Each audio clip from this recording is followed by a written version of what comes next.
It always comes to this.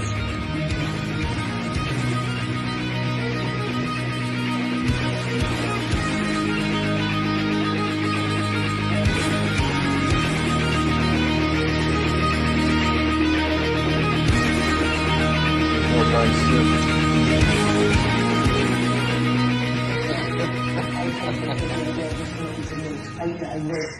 Hello there, guys. Here to do not a tattoo progress update today. It's my running buzz line when I do these, but I wanted to talk a bit about what I've done so far this year and where I'm going in the next, months, and also kind of talk a little bit about like what the future of my tattoo journey will look like. I get a lot of people asking me like if I have an end game. That's a very common one these days. It seems to become more present for people the longer this project carries on. Like, what is the ultimate goal here? Where is it all happening? Like, what is happening next? And do you think all this out far ahead of time, or is it all just kind of spur of the moment? The only logical answer I can give to that is that I have always got my next 6 months or so figured out. I'm always about that far ahead of myself.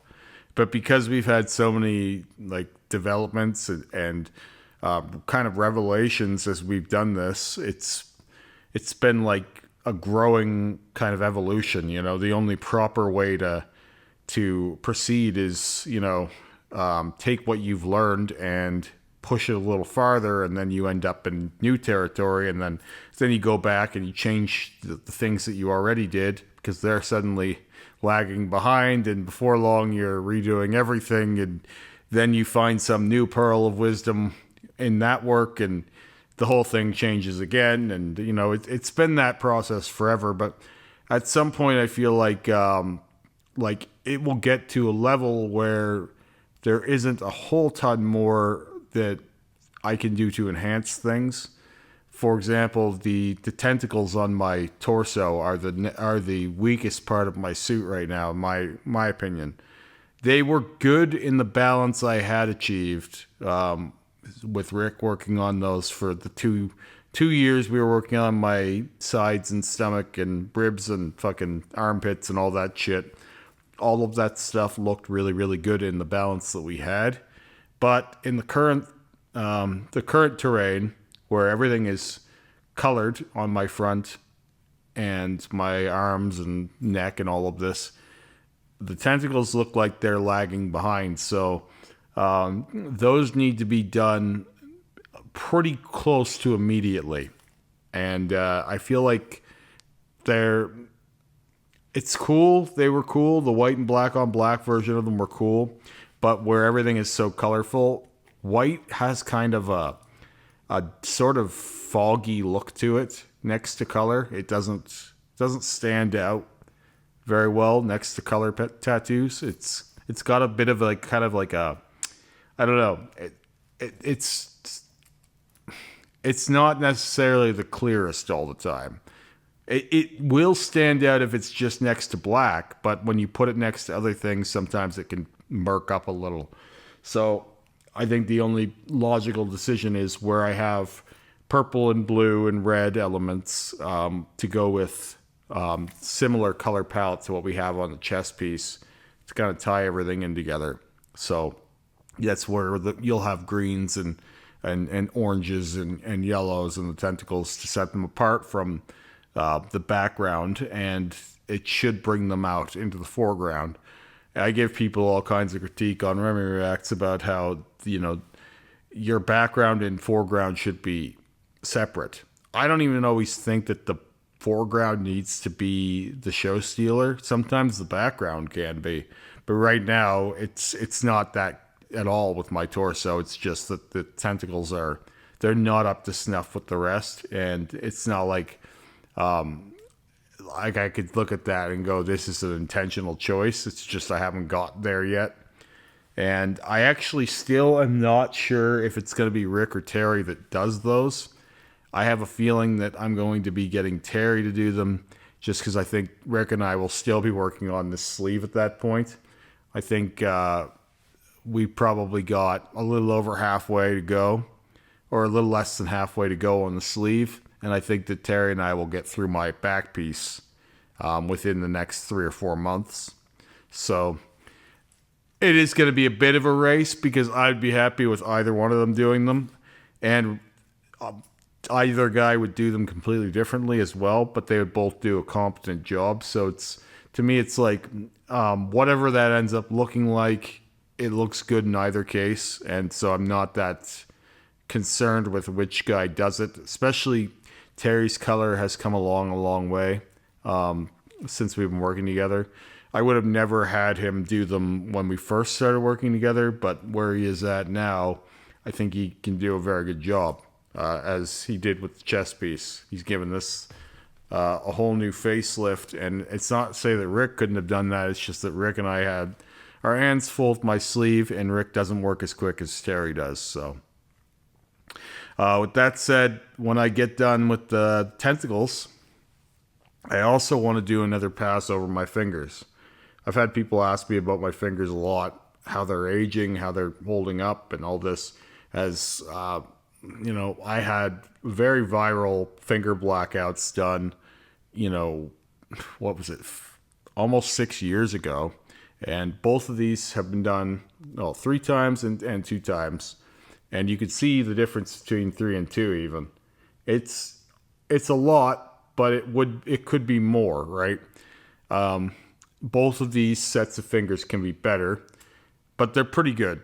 And, it doesn't bother me that there's spots that aren't perfect. Those spots weren't perfect when we finished.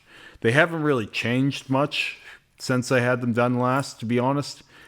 Obviously, fresh, they changed a lot since fresh, but that's the case with every tattoo, and more so with finger tattoos. It happens that when you're tattooing the finger, sometimes it's hard to tell what's in the skin and what's on the skin because our fingers are very dry and craggly. The ink likes to hold in these bends. So I've heard that you can get a better result dotting in the knuckles. With that said, I don't necessarily think that that's going to be like a fix-all for this problem.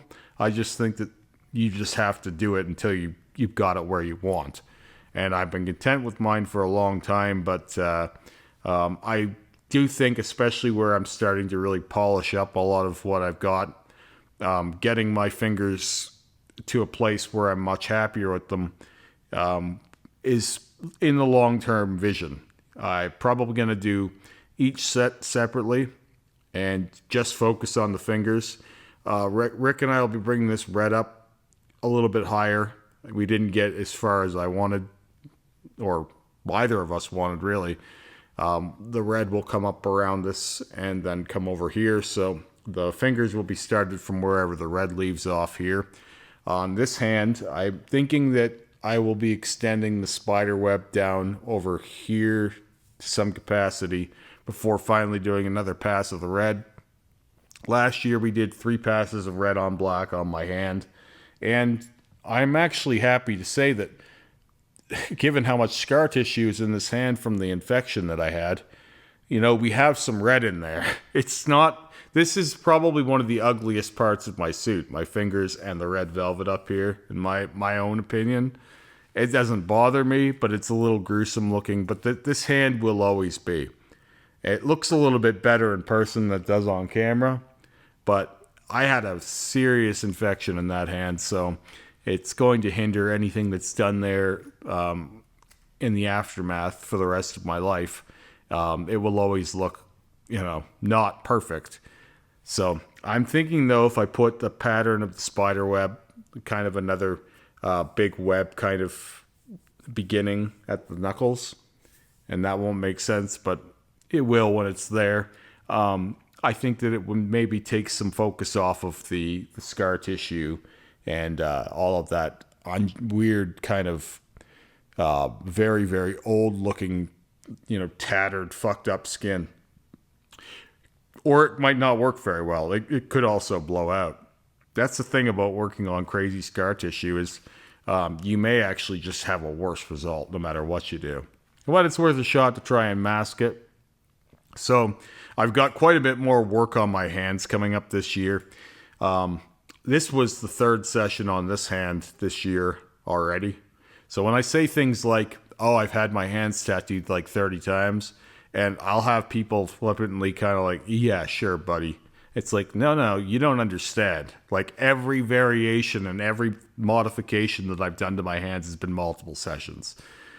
When I'm talking about doing the 3 and 2 passes on my fingers, we also did my black hands again too. I think this hand was blacked out 5 or 6 times, and it was fully red many times as well. I think we did 4 or 5 sessions of red on my original hand, and I had hand tattoos before that, and every single session I'm counting towards this.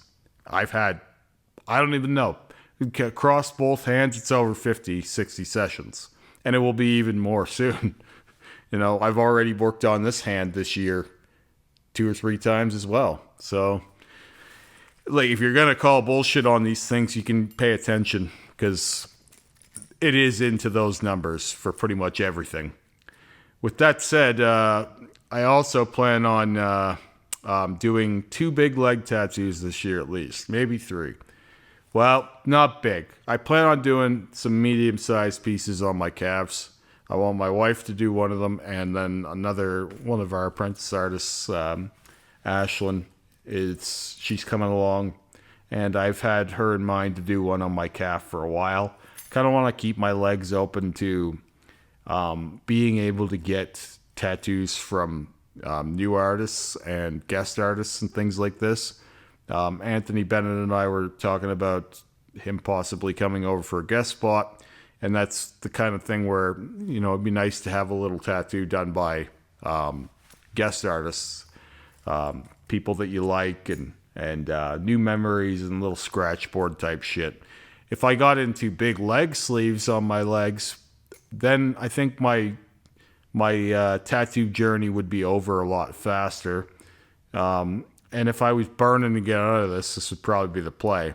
But I also am getting a little bit tired of big projects too. It'd be nice to have a few one-offs. I do like big projects, but I've been embroiled in big projects for so long that having a few, little tattoos that you can do in a session or 2 might not be the worst thing for me. Ash actually just started doing, she's done the 2 passes of black on this girl's thigh, and they were doing a jellyfish over there the other day with white and black on black, and she was having a blast. She's probably never had any more fun tattooing.